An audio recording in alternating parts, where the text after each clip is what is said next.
पटवार परीक्षा के अंतर्गत आज बात करेंगे राजस्थान के वन्य जीव अभयारण्यों की। कल के वीडियो में हमने आपको बताया था राजस्थान के राष्ट्रीय उद्यान, उससे पिछले वाले में पढ़ाया था राजस्थान के बाघ परियोजना स्थल या बाघ अभयारण्य। तो ये जो वन्य जीव अभयारण्य है ये उन दोनों से कैसे डिफरेंट है, कैसे भिन्न है। तो देखिए जो राजस्थान के वन्य जीव अभयारण्य,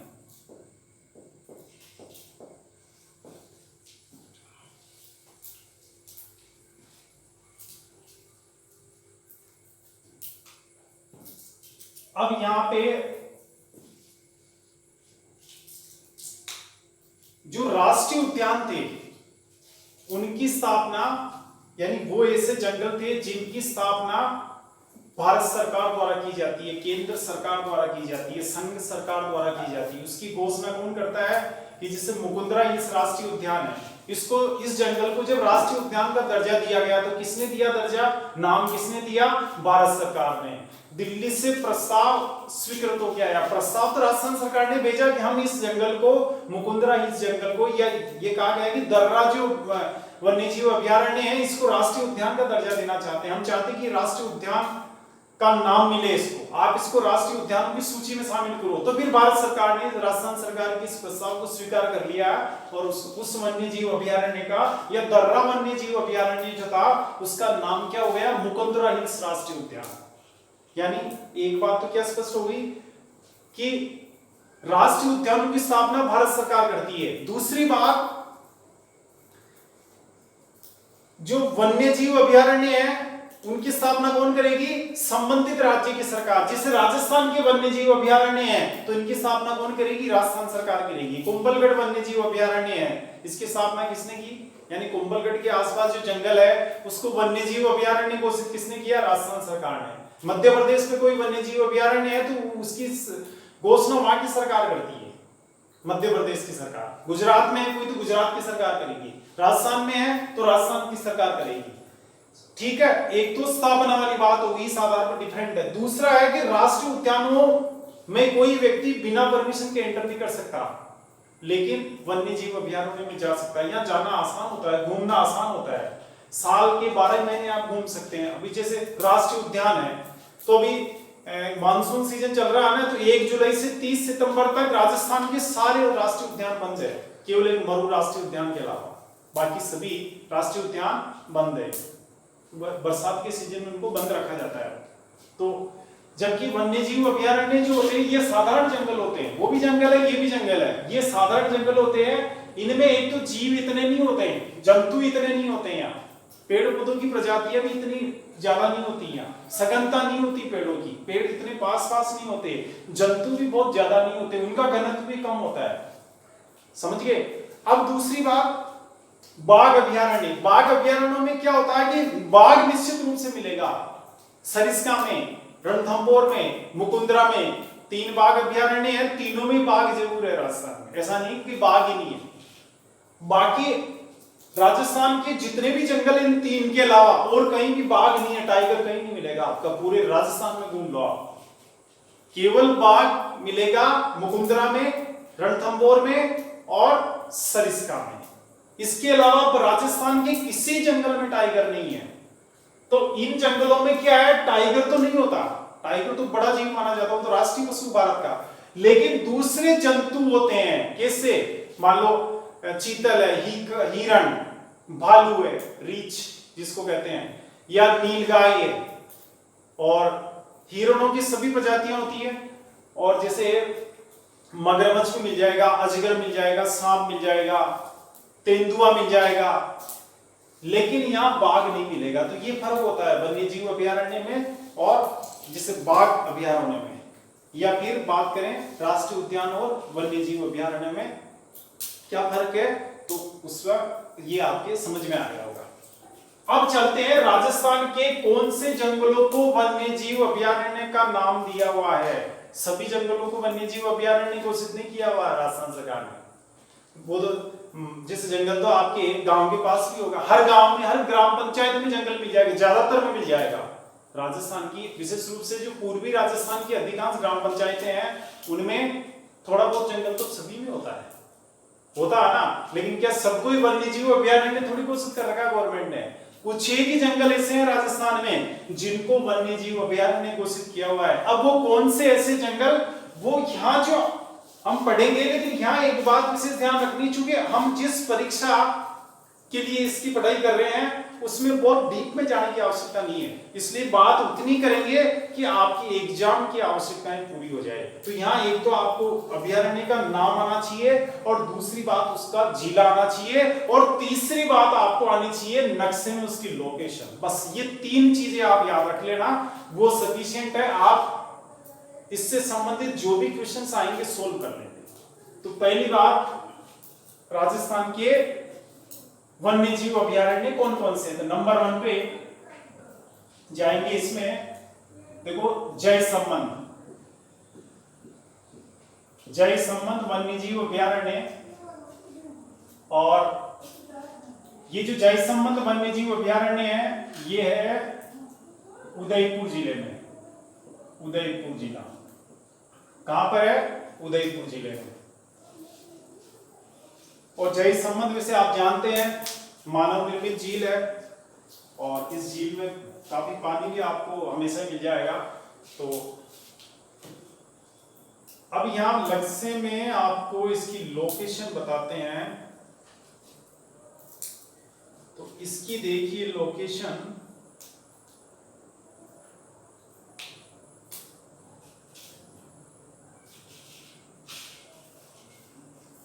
ये जयसंबंध राष्ट्रीय उद्यान वन्य जीव अभयारण्य। तो इसको हमने 1 नंबर दिया ना, चलो इसको नाम लिख ही देते हैं, कोई बात नहीं, आ जाएगा।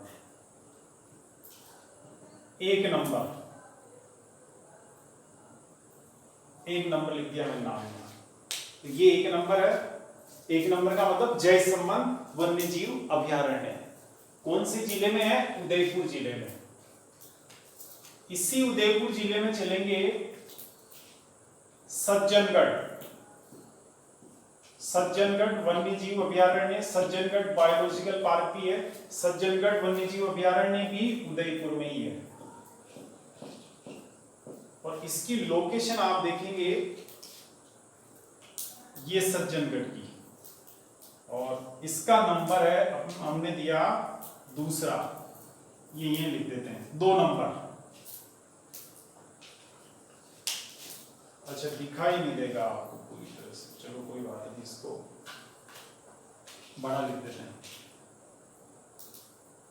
ये 2 नंबर है सज्जनगढ़ वन्यजीव अभयारण्य। इसके बाद उदयपुर में ही चलते हैं, तीसरे नंबर का वन्यजीव अभयारण्य है फुलवारी की नाल। फुलवारी की नाल ये उदयपुर में है, ये भी उदयपुर में ही है। और इसकी लोकेशन आप देखेंगे यहां पर,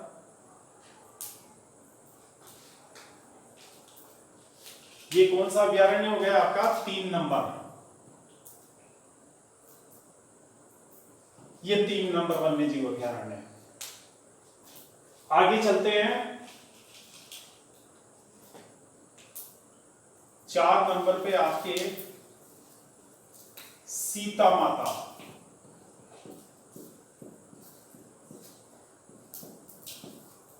सीता माता वन्य जीव अभयारण्य। अब यहां पे ध्यान रखेंगे 2 जिलों में है, उदयपुर प्लस प्रतापगढ़। उदयपुर प्लस प्रतापगढ़ में।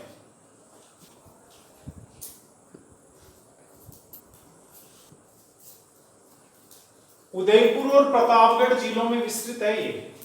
कौन से जिलों में? उदयपुर प्लस प्रतापगढ़। ये रहा 2 जिले पड़ते हैं इसमें। तो ये हो गए आपके, देखो इनका सबका थोड़ा एरिया विस्तृत है।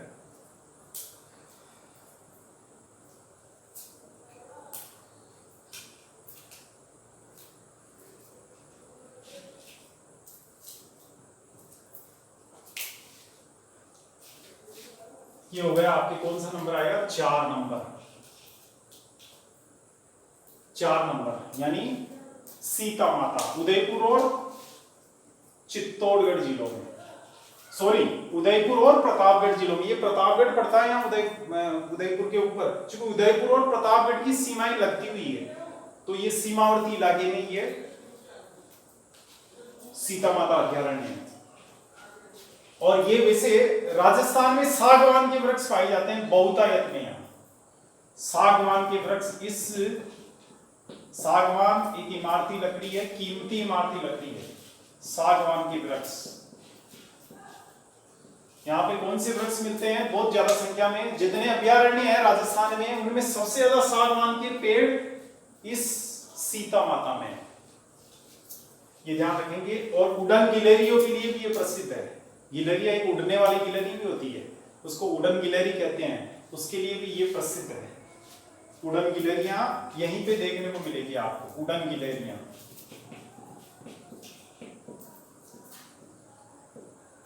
वैसे आपको ये नहीं पूछा जाएगा, इतना डीप नहीं आएगा इसमें, आपको बस इसका नाम और जिले आनी चाहिए।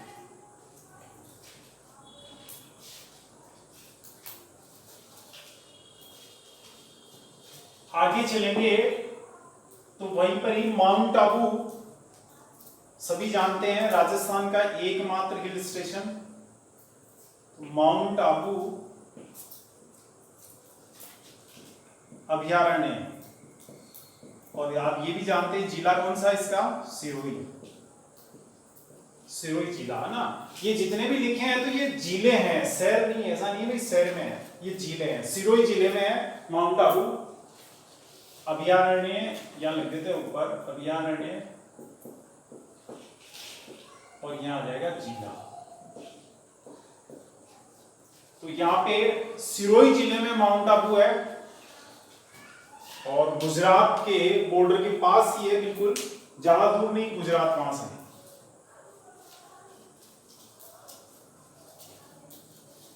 ये माउंट आबू हो गया आपके। तो 5 नंबर ये वन्य जीव अभ्यारण्य।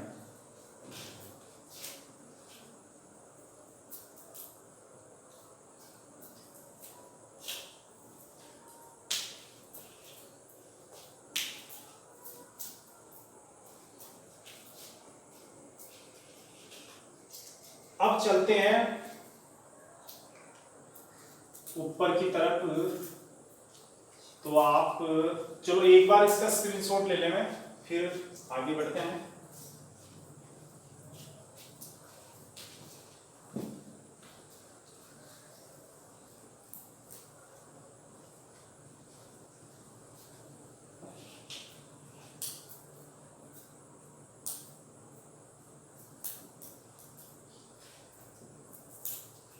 पांच नंबर हो गया, 6 नंबर पे चलते हैं। राष्ट्रीय चंबल घड़ियाल अभ्यारण्य।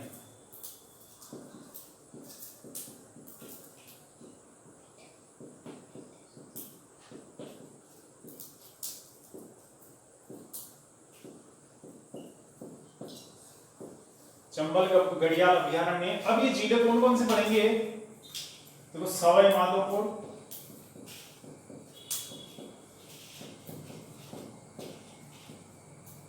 और एक पड़ेगा आपके करौली, और एक पड़ेगा धौलपुर। राजस्थान के इन 4 जिलों में, सॉरी बूंदी, और 2 जिले रह गए आपके, बूंदी कोटा, इनमें भी है बूंदी और कोटा, 1 2 3 5। तो 5 जिलों में राष्ट्रीय चंबल घड़ियाल अभ्यारण्य स्थित है। राजस्थान के 5 जिले ऐसे हैं जहां पर चंबल घड़ियाल अभ्यारण्य की स्थापना की गई है।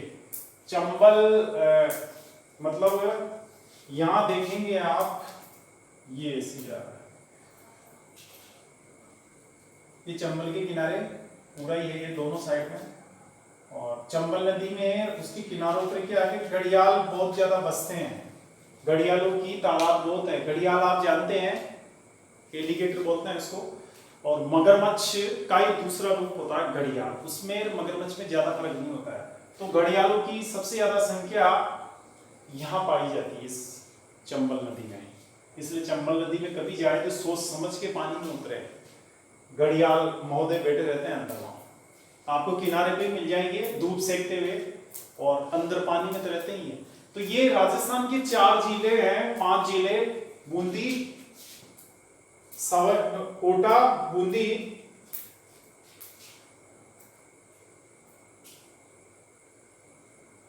कोटा, बूंदी, सवाई माधोपुर, करौली और धौलपुर, ये 5 जिले हैं जहां राष्ट्रीय चंबल घड़ियाल अभयारण्य है। ये हो गया आपके 6 नंबर, ये 6 नंबर। अच्छा, यहां पे क्या है, घड़ियाल को संरक्षण प्रदान किया गया है। क्यों स्थापित किया गया है? घड़ियाल को प्रोटेक्ट करने के लिए। उसको कोई मार नहीं सकता घड़ियाल को, यहां और मार देते हो तो फिर आपको पुलिस गिरफ्तार कर लेगी।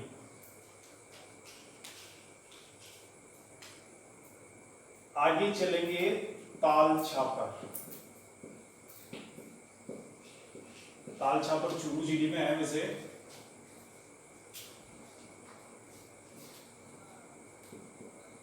चूरू जिले में, और जयपुर बीकानेर राष्ट्रीय राजमार्ग पर है। ये काले हिरण के लिए प्रसिद्ध है। काले हिरण, ये जो अभयारण्य है ताल छापर वाला, ये काले हिरणों के लिए। काले हिरण देखे होंगे आपने, कम ही मिलते हैं काले हिरण, लेकिन यहाँ ताल छापर में बहुत संख्या में पाए जाते हैं। आप अगर देखना चाहते हैं तो ताल छापर यहाँ जा सकते हैं। ये चूरू जिले का ताल छापर, और यहां पे मिलेंगे आपको काले हिरण। ये हो गया आपके 7 नंबर।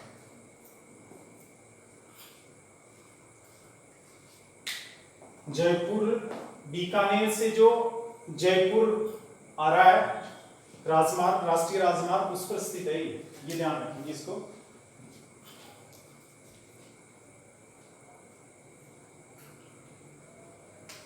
आगे चलते हैं, जमुआ रामगढ़ जयपुर में है।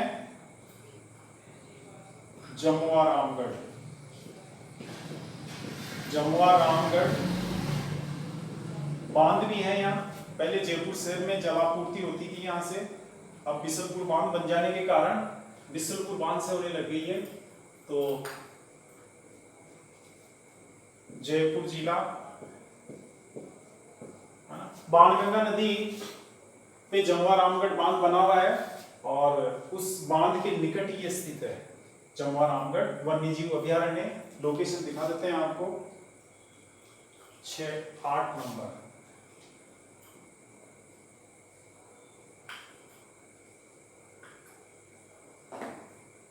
ये 8 नंबर कौन सा हो गया? जमुआ रामगढ़, बाणगंगा नदी पर बना है जमुआ रामगढ़ बांध। और यहीं पर वन्य जीव अभयारण्य, अच्छा सा जंगल है वहां पे, जिसको वन्य जीव, कौन सा? जमुआ रामगढ़ वन्य जीव अभयारण्य का नाम दिया हुआ है। जब जमुआ रामगढ़ की बात चली है तो आगे चलेंगे, रामगढ़ विस्तारी। रामगढ़ विस्तारी, इन सबके जिले आपको याद रखने हैं, एग्जाम में ये पूछा जाएगा। रामगढ़ विस्तारी अभयारण्य है बूंदी में, बूंदी जिले में है। और हमारे इधर रणथंभौर के बाघ कई बार बेचारे लंबे टूर पे निकल जाते हैं, तो रामगढ़ विस्तारी में आ जाते हैं वो। तो आपके ये रामगढ़ विस्तारी यहाँ पे है।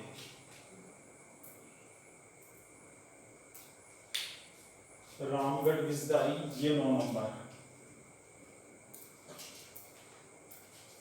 ये कंफ्यूज कर दिया, रामगढ़ विस्तारी हो गया। तो रामगढ़ विस्तारी बूंदी जिले में है, इसका स्क्रीनशॉट ले लेना।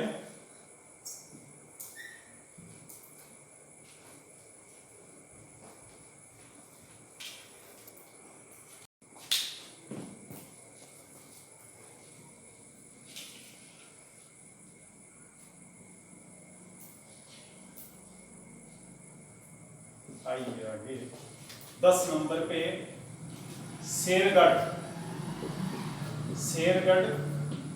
वन्य जीव अभयारण्य बारां जिले में है। कौन से जिले में? बारां जिले में।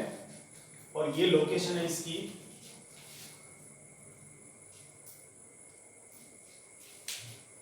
कौन सा नंबर आएगा? 10 नंबर। ये 10 नंबर की लोकेशन। आगे चलिए 11 नंबर कुंभलगढ़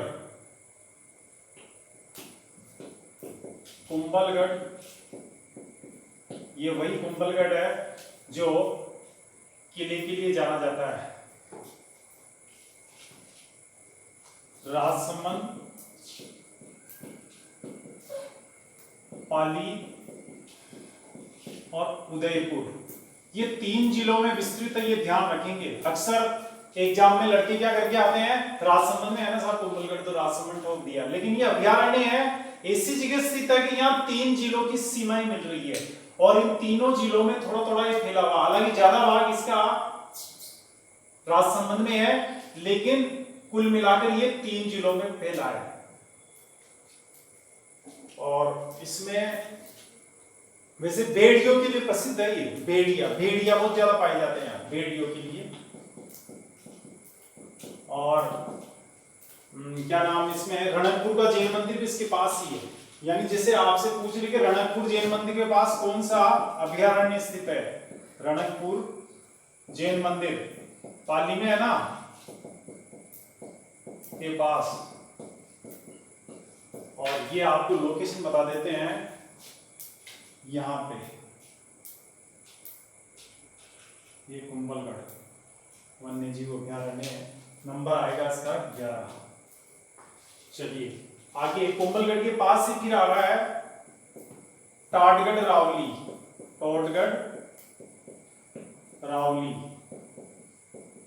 अरावली नहीं, रावली। टोटगढ़ रावली अजमेर, पाली और राजसमंद। ये भी ऐसा स्थल है जहां राजसमंद, पाली और अजमेर तीनों की सीमाएं मिलती है। तो ये जो जंगल है इन तीनों जिलों में थोड़ा थोड़ा फैला है। हालांकि इसका अधिकांश भाग अजमेर जिले में है। तो ये जो लोकेशन है वो यहां पर है टोटगढ़। वही टोटगढ़ है, ये उपखंड मुख्यालय है। वैसे टोटगढ़ आप आरएएस अधिकारी बन गए तो आपकी पोस्टिंग टोटगढ़ में हो सकती है। तहसील मुख्यालय नहीं है वहां, तहसीलदार भी बैठता है और वहां पर एसडीओ भी बैठता है। तो ये आपके टाटगढ़ रावली का हो गया 12 नंबर। ये अभयारण्य यहां पर है। तो ध्यान रखेंगे इसका, अजमेर, पाली, राजसमंद 3 जिलों में है विस्तृत। ऐसा नहीं अजमेर जिला ही कर दो।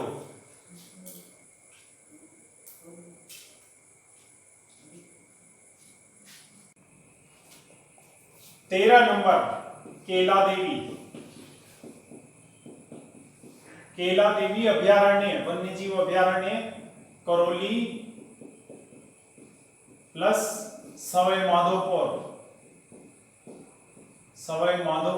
2 जिलों में विस्तृत है। ये इसका विस्तार राजस्थान के 2 जिलों में है, करौली और सवाई माधोपुर में। इसी के नीचे चलेंगे यहां सवाई मानसिंह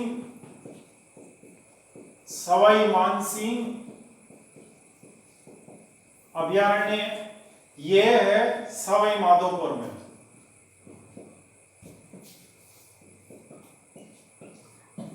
ये कौन से जिले में है? सवाई माधोपुर में। और वो है करौली और सवाई माधोपुर।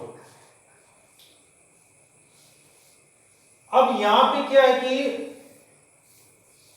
थोड़ा इसकी लोकेशन समझेंगे। ये दोनों जो है ना,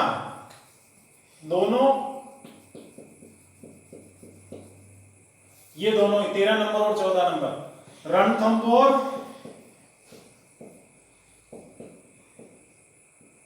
रणथंभौर राष्ट्रीय उद्यान से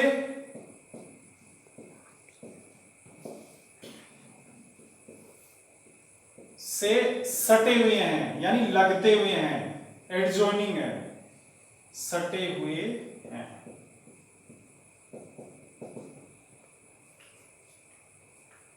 दोनों रणथंभौर राष्ट्रीय उद्यान से सटे हुए हैं, ये इनकी विशेषता है। जिसे एग्जाम में पूछ ले कि कौन सा वन्य जीव अभयारण्य रणथंभौर राष्ट्रीय उद्यान या रणथंभौर बाघ अभयारण्य से लगता हुआ है, तो ये दो है, एक केला देवी और एक सवाई मानसिंह। अब ये सवाई मानसिंह के बारे में क्वेश्चन आया हुआ है कि कौन से जिले में। लड़के क्या करते हैं, ये सवाई मानसिंह का नाम आते ही सीधा ध्यान जाता है हल्दी गांडी की एक दुबे का अकबर से जोड़ा था, वही मानसिंह है ये। और इसका मतलब क्या हुआ, इसका संबंध तो जयपुर जिले से, तो जयपुर को ठीक कर देते हैं कि साहब जयपुर सही है इसमें, तो जयपुर नहीं है। सवाई मानसिंह के नाम से जो वन्य जीव अभयारण्य है वो सवाई माधोपुर जिले में है। अब एक बार आप इसकी लोकेशन समझे, देखो यहां पर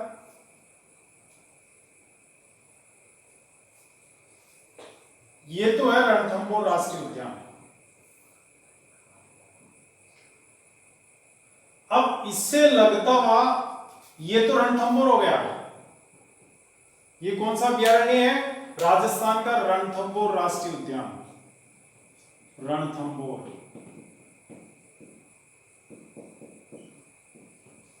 अब यहां इससे लगता हुआ एक ये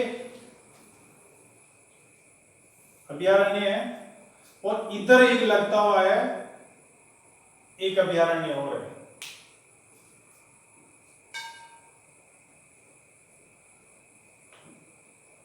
ना, ये लगते हुए हैं, तो इस वाले को तो कहते हैं केला देवी। कौन सा नंबर डाला मैंने, 13 नंबर।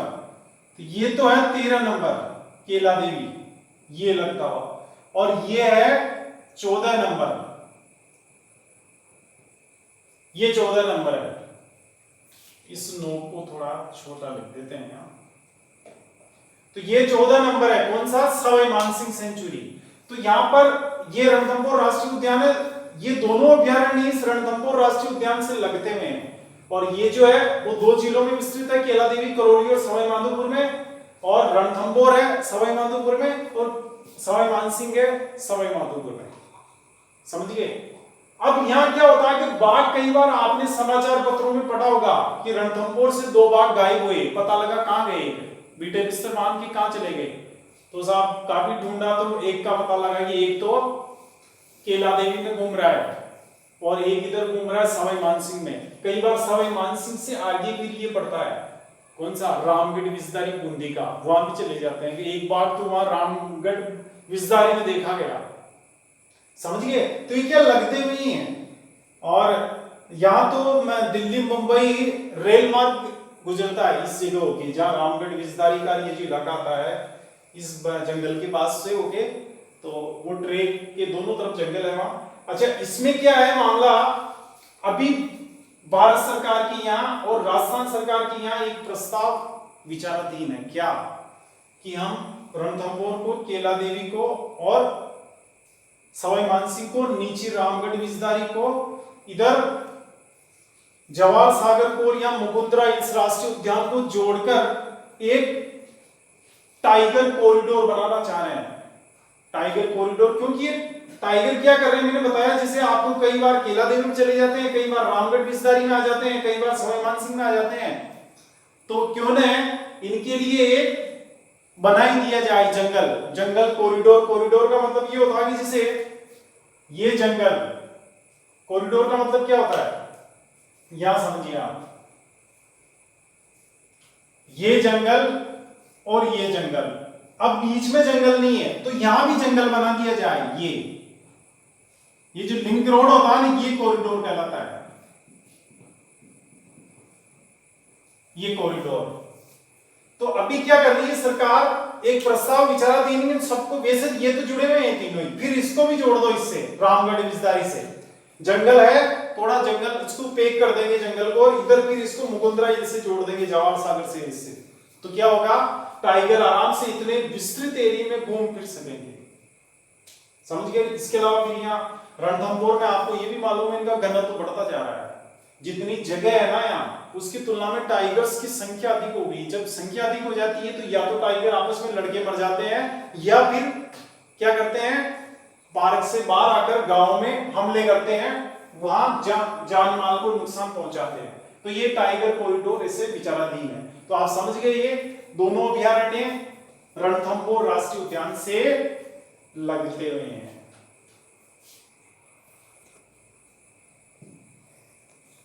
आपने शॉट ले लिया होगा, चलिए आगे चलते हैं।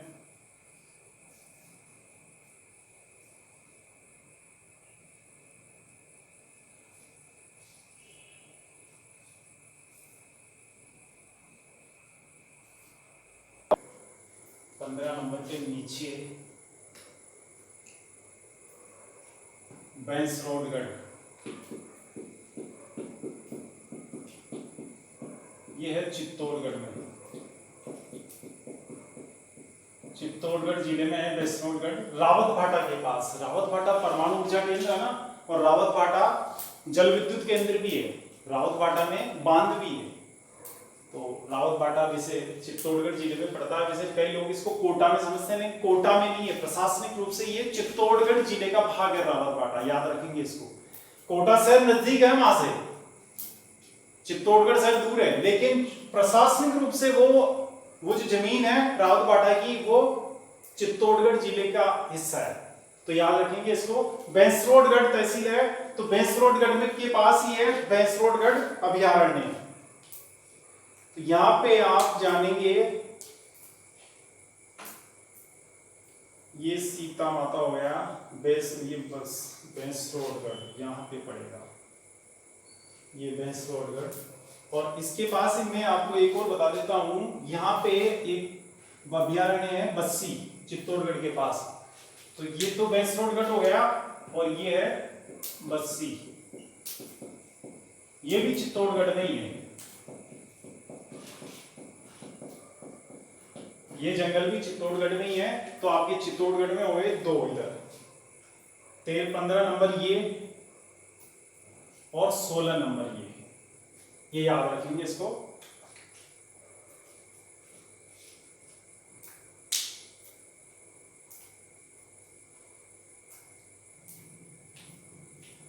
अब चलेंगे आपके ऊपर की तरफ वापस, भरतपुर में बंदबारेठा,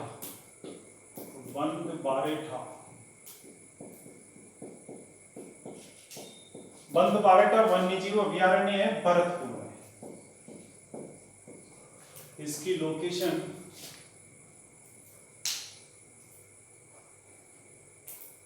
ये बंदबारेठा,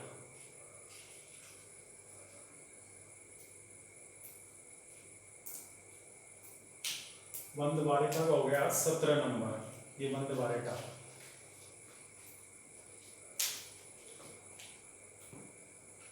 आगे चलिए आप, रामसागर, और एक है रामसागर वन्यजीव अभयारण्य वन विहार। वन विहार का कई बार एग्जाम में पूछा गया है, कितनी बार एग्जाम में रिपीट हो रखा है। वन विहार अभयारण्य कहाँ है?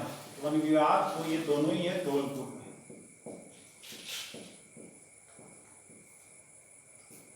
धौलपुर,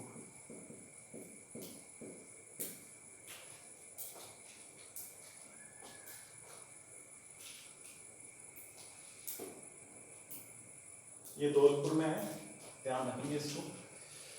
यहाँ आपको लोकेशन समझा देते हैं इसकी। देखो रामसागर, रामसागर तो ये रहा आपके, ये रामसागर। उत्तर दक्षिण कॉरिडोर जो है ना, नॉर्थ साउथ कॉरिडोर, उत्तर दक्षिण गलियारा, उसके पास है ये बिल्कुल। यानी ये हो गया आपके वन विहार, ये सॉरी राम सागर। ये राम सागर है जो मैंने क्या बताया आपको, उत्तर दक्षिण कॉरिडोर के नजदीक है। राम सागर के बारे में क्या जानेंगे, उत्तर दक्षिण, यहां पे उत्तर दक्षिण गलियारा, सड़क मार्ग है ना ये, कश्मीर को तमिलनाडु से जोड़ रही है। उत्तर दक्षिण गलियारा के निकट कौन सा, ये रामसागर जो है, रामसागर वन्य जीव अभयारण्य। और वन विहार, ये वन विहार धौलपुर का बहुत प्रसिद्ध है वन विहार, खूब एग्जाम में पूछा गया है वन विहार के बारे में। तो ये 19 नंबर वन विहार।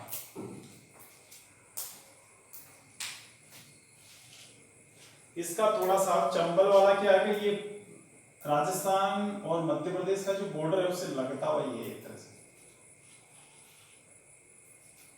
ये आप इसको एकदम से लगते हुए पाएंगे। ये 6 नंबर है।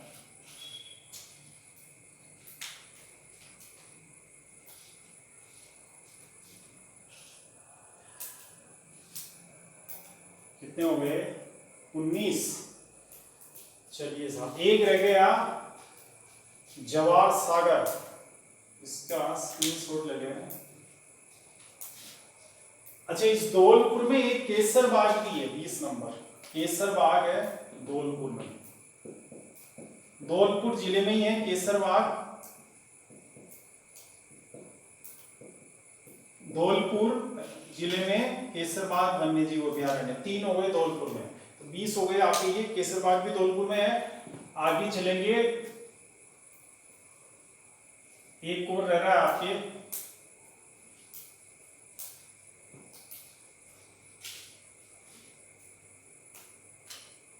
21 नंबर जवार सागर।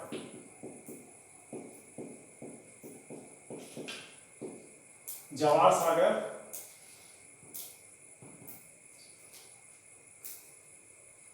ये कौन कौन से जिलों में है? कोटा, बूंदी और चित्तौड़गढ़, ये 3 जिलों में है।